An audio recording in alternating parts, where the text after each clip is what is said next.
بسم اللہ الرحمن الرحیم۔ آج کی جو ہماری اسلامیات کی کلاس ہے اور ہم اس میں پڑھیں گے امر بالمعروف و نہی عن المنکر۔ ٹھیک ہے، اس کا کیا مطلب ہے ہم آگے جا کے دیکھیں گے اسے۔ ٹھیک ہے بیٹا، سب سے پہلے یہ دیکھیں سلائیڈ پہ، آپ کے سامنے ایک سلائیڈ موجود ہے، اس پہ لکھا ہوا ہے انبیاء کی بعثت کا مقصد یا مطلب، مقصد کر لیں آپ اسے۔ ٹھیک ہے، مقصد کیا تھا، کس مقاصد، کون سے مقاصد تھے جن کے لیے اللہ تعالیٰ نے اپنے نبیوں کو اس دنیا میں بھیجا تھا۔ ٹھیک ہے، اس کا جواب بھی لکھا ہوا ہے آپ کے سامنے۔ اللہ کا پیغام، اللہ کی منشا، اللہ کی چاہت لوگوں تک پہنچانا۔ ٹھیک ہے بیٹا، اللہ کا پیغام، اللہ کی چاہت، اللہ کی منشا لوگوں تک پہنچانا، یعنی اللہ تعالیٰ کیا چاہتا ہے، کیا اس کی منشا ہے، کیا اس کا پیغام ہے لوگوں کے لیے، وہ آ کے وہ انبیاء کرام یا رسول وہ لوگوں کو آ کے بتائیں۔ صرف اس مقصد کے لیے اللہ تعالیٰ نے بھیجا تھا۔ اچھا بیٹا، اس پیغام میں، اس چاہت اور منشا میں اللہ تعالیٰ کی وہ چیزیں بھی شامل ہیں جو اللہ تعالیٰ جن کو پسند کرتا ہے۔ ٹھیک ہے، وہ چیزیں بھی اللہ تعالیٰ کو آ کے بتائیں وہ انبیاء کرام، اور جن چیزوں سے اللہ تعالیٰ ناراض ہوتا ہے یا جو چیزیں اللہ تعالیٰ کو پسند نہیں ہیں وہ چیزیں بھی انبیاء کرام آ کر لوگوں کو بتائیں۔ یہ مقصد تھا انبیاء کرام یا آپ رسول کہہ لیں ان کو بھیجنے کا اس دنیا میں۔ ٹھیک ہے بیٹا، بات سمجھ میں آ گئی؟ وہ چیزیں جن کو اللہ تعالیٰ پسند کرتا ہے اور وہ چیزیں جن کو اللہ تعالیٰ ناپسند کرتا ہے، ٹھیک ہے، وہ آ کے لوگوں کو بتائیں۔ یہ انبیاء کرام کی بعثت کا مقصد تھا۔ ٹھیک ہے، اللہ تعالیٰ کا جو پیغام، منشا اور چاہت ہے وہ لوگوں تک پہنچانا ہے۔ ٹھیک ہے بیٹا، اس کے بعد آپ کے سامنے ایک سلائیڈ کھلی ہوئی ہے جس پہ صرف لکھا ہوا ہے حضرت موسیٰ علیہ السلام کی قوم بنی اسرائیل۔ یہ ایک واقعہ ہے، ہم ایک آپ واقعہ سناتے ہیں آپ کو۔ اور سب سے پہلے یہ بنی اسرائیل قوم بنی اسرائیل کیوں کہلاتی ہے اس پر ہم ذرا بات کریں گے۔ بیٹا، اسرائیل حضرت یعقوب علیہ السلام کا نام تھا، یا آپ اسے کہہ لیں کہ لقب تھا، اس نام سے معروف تھے۔ ٹھیک ہے، اور ان کی جو قوم تھی وہ بنی اسرائیل کہلاتی تھی۔ یعقوب علیہ السلام کی جو قوم تھی وہ بنی اسرائیل کہلاتی تھی۔ ٹھیک ہے بیٹا، حضرت آدم علیہ الصلوۃ والسلام، حضرت ابراہیم علیہ الصلوۃ والسلام کے جو اولاد تھی حضرت اسماعیل علیہ السلام تھے اور حضرت اسحاق علیہ السلام تھے۔ ٹھیک ہے بیٹا، حضرت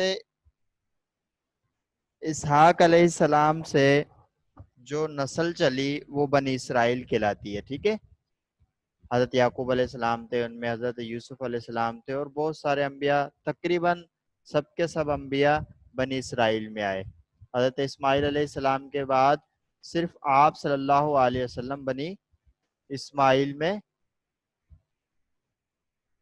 پیدا ہوئے۔ ٹھیک ہے، تو حضرت موسیٰ علیہ السلام کی قوم بھی بنی اسرائیل ہی کہلاتی ہے۔ ٹھیک ہے بیٹا، تو ان کا ایک واقعہ یہ تھا کہ ہفتے کا دن ان کے لیے بڑا معتبر دن تھا، بڑا عزت والا دن تھا۔ جس طرح ہمارے ہاں جمعے کا دن ہوتا ہے اس طرح ان کے ہاں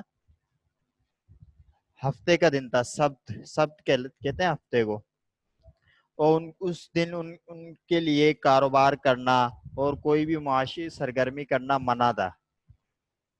تو یہ بنی اسرائیل جو تھے یہ ایک دریا کے کنارے، سمندر کے کنارے رہتے تھے، تو وہاں پر ان کا کام تھا مچھلیاں پکڑتے تھے یہ، تو ہفتے کے دن ان کو مچھلیاں پکڑنا منع تھی، اور اللہ تعالیٰ کی طرف سے آزمائش کے طور پر ہفتے کے روز اس دریا میں، اس سمندر میں بہت زیادہ مچھلیاں آتی تھی۔ تو اصول کے مطابق یا حکم کے مطابق ہفتے کے دن ان کو شکار نہیں کرنا تھا، لیکن ہفتے کے دن مچھلیاں بھی زیادہ آتی تھی تو اب انہوں نے ہیلے بہانے شروع کر دیے اور انہوں نے کہا کہ ہم مچھلیاں پکڑیں گے. بعض لوگوں نے منع کیا, بعض نے پکڑنے کا ارادہ کیا. تو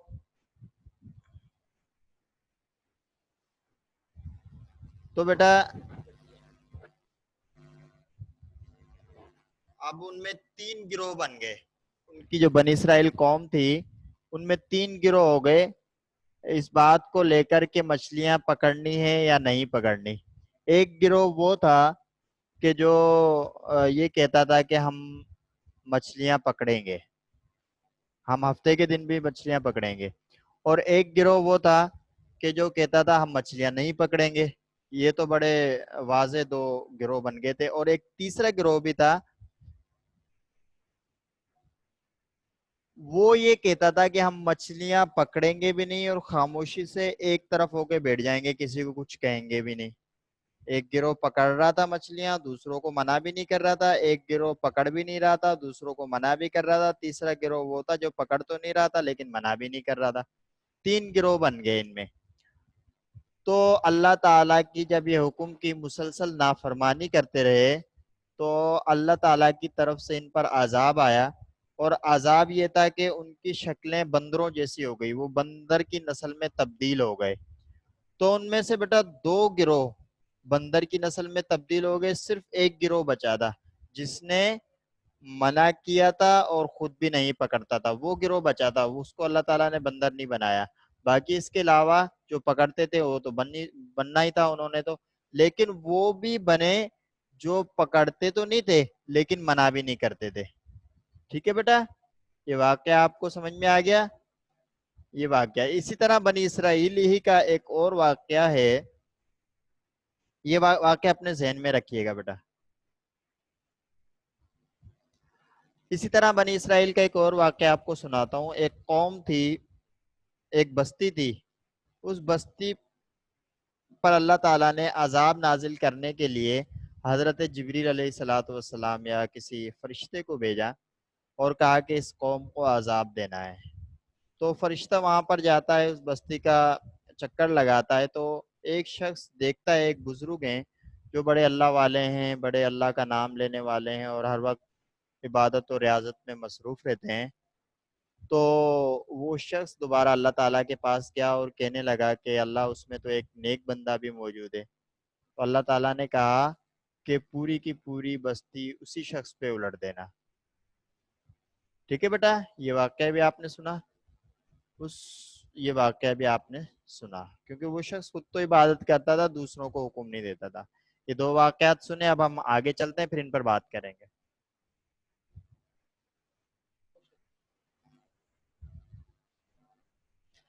دیکھیں بیٹا, آج کا جو ہمارا ٹاپک ہے وہ ہے امر بالمعروف اور نہی عن المنکر. سب سے پہلے اس کا مفہوم دیکھتے ہیں. امر کہتے ہیں حکم دینے کو. ٹھیک ہے بیٹا, امر کسے کہتے ہیں؟ حکم دینے کو. اور معروف کا مطلب ہے نیکی. تو پہلے جملے کا کیا مطلب ہو گیا؟ امر بالمعروف, نیکی کا حکم دینا. نہی عن المنکر, جس طرح نہیں ہمارے اردو میں بھی استعمال ہوتا ہے, یہ عربی سے آیا ہے. نہیں کہتے ہیں بیٹا, نہیں کا مطلب ہے روکنا, منع کرنا. عن المنکر, ان مطلب سے, منکر مطلب برائیاں, یعنی برائی سے روکنا. امر بالمعروف اور نہی عن المنکر کا کیا مفہوم ہو گیا؟ تیسرے پوائنٹ کو دیکھیں, یعنی نیکی کا حکم دینا اور برائیوں سے روکنا. ٹھیک ہے بیٹا, آگے چلتے ہیں ہم. امت محمدی صلی اللہ علیہ وسلم کا مقصد وجود, یعنی آپ صلی اللہ علیہ وسلم کی جو امت ہے, جسے امت محمدی کہا جاتا ہے, آپ صلی اللہ علیہ وسلم کی طرف نسبت کرتے ہوئے, اس کا مقصد وجود کیا ہے؟ اس کو کیوں بھیجا گیا ہے؟ ٹھیک ہے بیٹا, تو یہ قرآن کی سورہ آل عمران کی آیت آپ کے سامنے اس وقت موجود ہے. آپ اسے تلاوت کریں, میں بھی تلاوت کرتا ہوں. کنتم خیر امت اخرجت للناس تأمرون بالمعروف وتنہون عن المنکر, سورہ آل عمران. ٹھیک ہے بیٹا, کنتم خیر امت اخرجت للناس تأمرون بالمعروف وتنہون عن المنکر. ترجمہ دیکھتے ہیں اس کا. دنیا میں تم بہترین امت ہو جسے انسانوں کی ہدایت کے لیے بھیجا گیا ہے. تم نیکی کا حکم دیتے ہو اور برائی نہیں بیٹا، برائی کے کاموں سے روکتے ہو. ٹھیک ہے بیٹا، یہ آپ کو امت محمدی کے بعثت کا مقصد سمجھ میں آ گیا. تو دیکھیں بیٹا، اب ہم شروع سے جو ہم نے پہلی سلائیڈ پہ بات کی تھی وہاں سے اب دوبارہ اس کو کنٹینیو کرتے ہیں.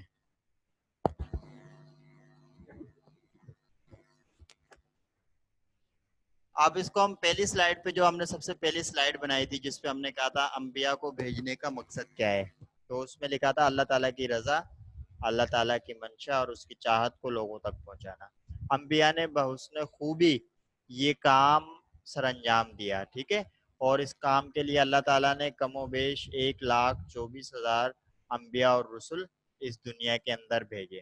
ٹھیک ہے بیٹا، جو مختلف قوموں میں آئے اور آخر میں حضرت محمد صلی اللہ علیہ وسلم جو تمام جہان کے لیے ایک نبی بنا کر بھیجے گئے. ٹھیک ہے بیٹا، جسے آخر میں آپ کو اسی لیے آپ صلی اللہ علیہ وسلم کو خاتم النبیین کہا جاتا ہے، کیونکہ آپ صلی اللہ علیہ وسلم آخری نبی ہیں اور اب نہ کسی الہامی کتاب نے آنا ہے. اللہ تعالیٰ نے ہدایت کے لیے ان پر کتابیں بھی نازل کی تھی نا، انسانوں کی ہدایت کے لیے ایک تو نبیوں کو بھیجا اور ان کے ساتھ کتابیں بھی نازل کی. ٹھیک ہے بیٹا، تو اب آپ صلی اللہ علیہ وسلم پر جب انبیاء کا سلسلہ ختم ہو گیا، رسالت ختم ہو گئی، تو ظاہر سی بات ہے پھر کتابوں کا جو سلسلہ تھا الہامی کتابوں کا وہ بھی ختم ہو گیا. ٹھیک ہے بیٹا، اب جو یہ کام ہے انبیاء اور رسول کا کام ہے، انبیاء اور رسول کا جو کام ہے وہ اب کس نے کرنا ہے؟ امت محمدی نے کرنا ہے. ٹھیک ہے بیٹا، امت محمدی نے کرنا ہے وہ کام جو انبیاء اور رسول کرتے رہے تھے، اللہ کے پیغام کو لوگوں تک پہنچانا. اللہ تعالیٰ کی رضا جو ہے، اللہ تعالیٰ جو چاہتے ہیں، جن کاموں کا حکم دیتے ہیں اور جن کاموں سے روکتے ہیں، وہ کام اب امت محمدی نے کرنا ہے. کیونکہ یہ سامنے واضح حکم آپ کے سامنے سلائیڈ پہ موجود ہے. اس ترجمہ دوبارہ دیکھیں اس کا، کہ تم بہترین امت ہو جسے انسانوں کی ہدایت کے لیے بھیجا گیا ہے. تم نیکی کا حکم دیتے ہو اور برائی کے کاموں سے روکتے ہو. اب وہ کام جو انبیاء کر رہے تھے، اب وہ کام امت محمدی نے کرنا ہے. میں نے کرنا ہے، آپ نے کرنا ہے، ہم سب نے مل کے کرنا ہے. اگر ہم اپنے مقصد سے دور ہٹ گئے، جس مقصد دیکھیں بیٹا ایک اصول ہے زندگی کا کہ جو بھی چیز جس مقصد کے لیے بنائی جاتی ہے اگر وہ مقصد کھو دے یا وہ مقصد پورا نہ کرے تو وہ چیز بیکار کہلاتی ہے اور اسے ختم کر دیا جاتا ہے، ضائع کر دیا جاتا ہے. مثال کے طور پہ آپ نے ایک فون لیا جس سے آپ مختلف کام آپ استعمال میں آتا ہے، آپ اس پہ آن لائن کلاس بھی لیتے ہیں، آپ اس سے کال بھی کرتے ہیں، بات بھی کرتے ہیں، آپ اس پہ واٹس ایپ اور فیس بک بہت ساری چیزیں آپ اس پہ چلاتے ہیں. لیکن اگر وہ یہ تمام کام کرنا چھوڑ دے تو آپ اسے اٹھائیں گے اور ایسی جگہ پہ رکھ دیں گے کہ آپ کی کبھی نظر ہی نہیں پڑے اس پہ. یہی ہوتا ہے نا بیٹا، یعنی وہ پھر بیکار چیز کہلاتی ہے. اسی طرح امت محمدی کا مقصد وجود جو ہے وہ نیکی کا حکم دینا ہے اور برائیوں سے روکنا ہے. دو کام ہے. ٹھیک ہے بیٹا، اگر ہم نے اپنے مقصد کو چھوڑ دیا تو ہم بیکار ہو جائیں گے. اور اس وقت مسلمانوں کی جو اوورآل پوری دنیا کے اندر صورتحال ہے اس سے ہم اندازہ بھی کر سکتے ہیں کہ جب اپنی مقصد سے کوئی ہٹتا ہے تو پھر اللہ تعالیٰ یا دنیا کا جو اصول اللہ تعالیٰ نے دنیا میں بھی یہی اصول دیا ہے، اللہ تعالیٰ کا بھی یہی اصول ہے کہ جب کوئی اس مقصد سے ہٹ جائے تو وہ چیز بیکار کہلاتی ہے. ٹھیک ہے بیٹا، اب ہم آتے ہیں بنی اسرائیل کے واقعے پر. اس میں دیکھا آپ نے 3 گروہ جو بن گئے تھے مچھلی پکڑنے والے معاملے میں، تو اس میں صرف ایک گروہ بچا تھا عذاب سے. وہ تھا جو خود بھی برائیوں سے رکتا تھا اور دوسروں کو رکنے کا کہتا تھا. ٹھیک ہے، باقی دونوں گروہ، چلو ایک کا تو سمجھ میں آتا ہے کہ وہ مچھلیاں پکڑتے تھے، گناہ کا کام کرتے تھے، اللہ کے حکم کی نافرمانی کرتے تھے. لیکن وہ جو دوسرا گروہ تھا کہ جو خود تو پکڑتا نہیں تھا لیکن اس پر بھی عذاب نازل ہوا، وہ بھی بندر بنے. اس کی وجہ کیا ہے؟ اس کی وجہ یہ ہے کہ وہ روکتے نہیں تھے، وہ برائی کے کاموں سے روکتے نہیں تھے لوگوں کو. وہ خود تو نہیں کرتے تھے لیکن لوگوں کو نہیں روکتے تھے. اور اسی طرح بیٹا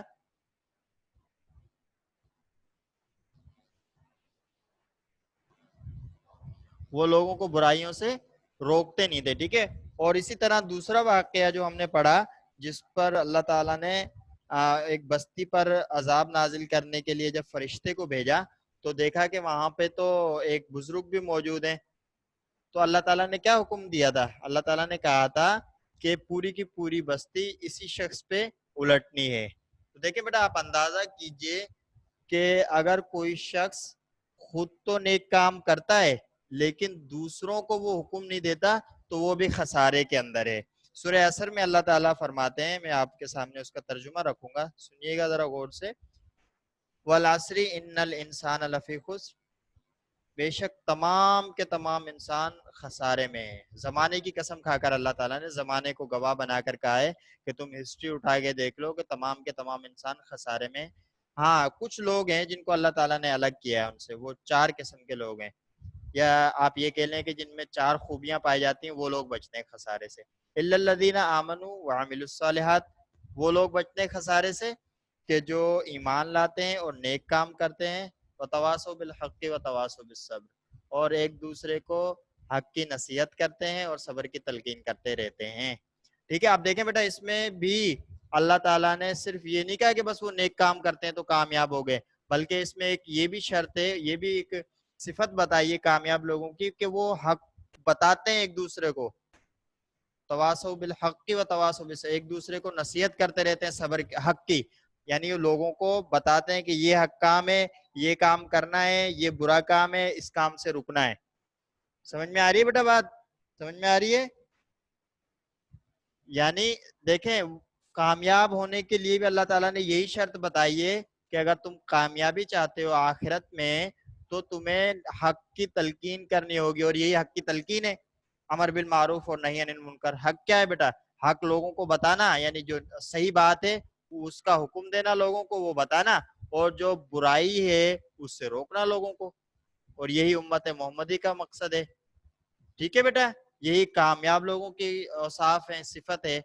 اور یہی وہ چیز نہیں تھی ان 2 واقعات میں کہ جن کی وجہ سے ان پر عذاب نازل ہوا. وہ خود نیک کام کر رہے تھے, وہ عمل الصالحات کر رہے تھے, ایمان بھی لے آئے تھے, نیک کام بھی کر رہے تھے, لیکن تیسری صفت نہیں پائی جا رہی تھی ان میں بھی.